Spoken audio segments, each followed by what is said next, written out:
In this lesson, we're going to begin the process of set dressing and manipulating objects in a level.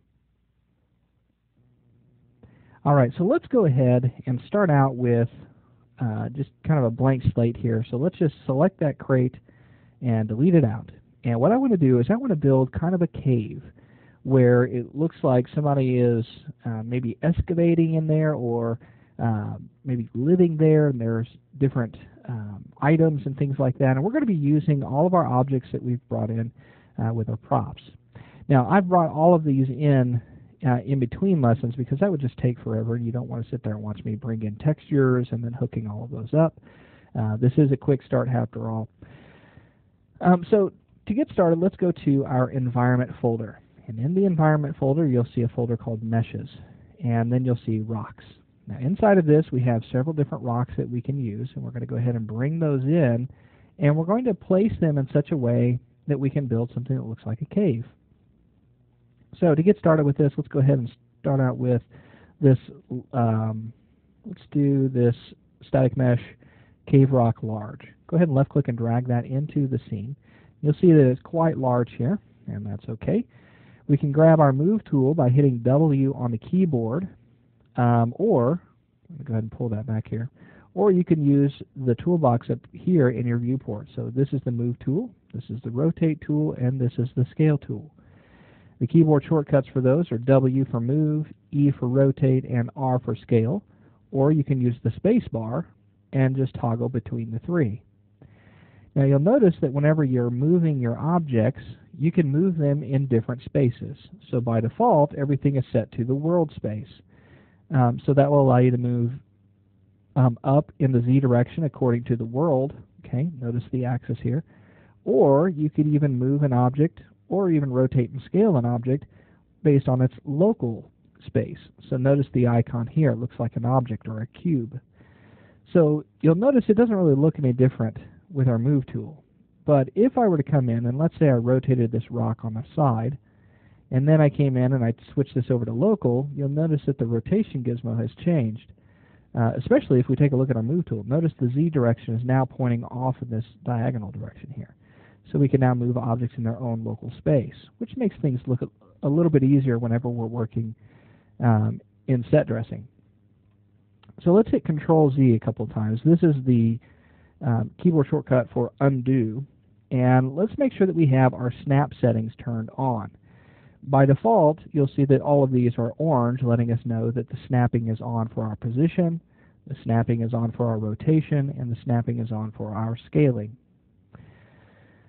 So let's go ahead and start positioning this guy, and I'm going to just kind of rotate around to the side here. Let's go ahead and put him here, and I want to make a duplicate of that so I can hold down Alt and then move that along the Y, okay, or any axis that you want to duplicate it, and you'll see that that's made a copy or a clone.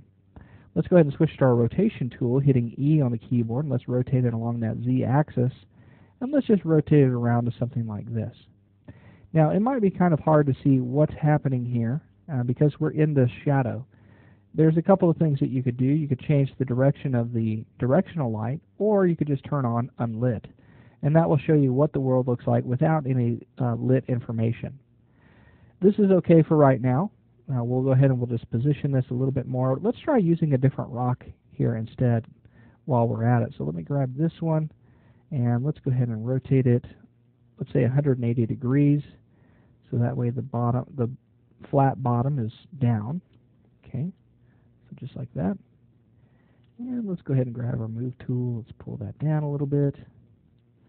And maybe we'll pull that in. And we want to just create kind of this circular shape, like a cave. Okay, we can duplicate that one, or what we could do is we could go ahead and we could grab a different one here. So let's go ahead and scale down. Let's grab this large cave rock here. And we'll just position that here. Now notice that whenever I'm left clicking and dragging that in, it's snapping to the surface of my object. So I can actually snap it to the surface of a rock there, or to the surface that's already here. Let's go ahead and just position that to where it kind of looks like it's butting up right against that. Hold down Alt and duplicate this one. And let's do something kind of like this, but then Whenever you have objects like this, it's always a good idea to go ahead and rotate them, especially if they're clones of one another. Rotate them maybe 90 degrees or so that way you really can't notice that they're the same object. Let's come in, let's grab maybe a different one. Let's go ahead and just use these three. I think we've got plenty here. So grab our move tool. I'm going to switch this over to the world axis, hold down Alt and grab it along the X and move that out. Something like that. Okay, that looks good. And let's make sure that we pull this out some. We don't want to cover up that one completely, because what would be the point of even having it there if we couldn't see it? And go ahead and let me pull this out. Something like that. Okay, very good. And then we'll do one more. Let's grab this little one right here. And we'll hold down Alt. And I can actually move in a biplanar fashion. So let me go right over the top of this. If you hover over the box here in the middle of the move tool, you'll notice that it highlights two direction in yellow. If you hold down Alt and grab that right along that box, you can move it in a coplanar fashion like that. So that makes things go a little bit faster. All right, there we go. So now we've got kind of a little cave here. We don't want this to be very big. We're not trying to create an entire world right now. I'm actually going to select this plane right here, and I'm going to move it around just a little bit. This is going to serve as kind of like a work plane just for right now, so that way I can come in and drag in the slate pieces. Okay, so we have these cave rock slates. Drag those in right along that floor, that surface there, and just start to spread those out a little bit. So I'll create one here, hold down Alt. Let me pull this out. We'll just kind of pull these out very quickly and try to cover the floor here. And then I can actually select multiples of these. So if I hold down Control and left click on those, with all of those selected, I can hold down Alt. I can pull that back here. And with those still selected, hold Alt again, drag that up. And then one more time. Actually, we may have to do it two more times. And then we'll pull that one up there. Now, a couple of these that may not be showing, we can see just a little bit right there of this one. We'll go ahead and we'll leave it. This one, I don't know. Yeah, it is showing right here. That's okay. Now what we could do is go ahead and take some of these and just start rotating them in position, just to kind of create some variation in the material and in the shape of the rock. Okay. And you may have to move one or two here or there just to kind of get that to look the way we want it. Okay, just randomly changing some of those. Now let's go ahead and go back to our lit view. You'll notice here that we've got kind of this cave look. Just for right now, what I'm going to do is I'm going to grab this directional light. You can see the light source here. What I'm going to do is I'm going to rotate it along the Z a little bit. And if you rotate that, you can change the way the sun is pointing. You can even change it in the X, and that will give it more of a noontime look. Okay, so that way it's shining right inside of there, just like that. Or you can rotate it to one side or the other. Totally up to you. All right, so now that we've got this, it's just kind of a little cliff area, maybe just inside of here. To add a little bit more depth to this, what I'm going to do is I'm going to take some of these slats along the backside. Let's grab our Move tool, hold Alt, and let's just pull those up together. Hold Alt, pull those up, and they'll just kind of stack like that. And then I'm going to push them back in the Y a little bit. And then rotate them around. And it's kind of creating this slate rock look. So let me select all three of those, holding down Control again. Hold Alt, pull those up, and then push them back in the Y a little bit, and then rotate them around, okay, to change the way they look, so that way they don't look exactly like the ones underneath them.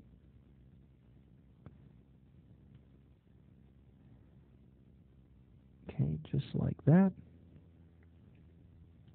And so now you've got kind of this raised look to it. Hold down Control, select all 6 of those, and just lower that down just a little bit. You may have to come in and turn off your snap for your position, and just position that exactly where you want that to be. So now we've got kind of this slate rock. You may just take one of these and hold Alt and pull it up by itself. Then rotate it, and then move it just to kind of give yourself a little bit more variation. Okay. All right, so there we go. We've created a cave entrance, or just kind of a little cliff area.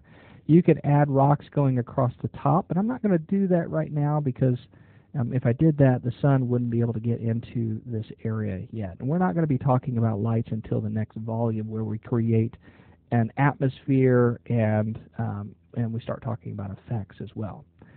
So there we've got the base of our cave. Now what we're going to do is we're going to bring in some different elements like props, and we're going to add those in, and we're going to tell kind of a story about what this area is. Okay, so we'll get into that in our next lesson.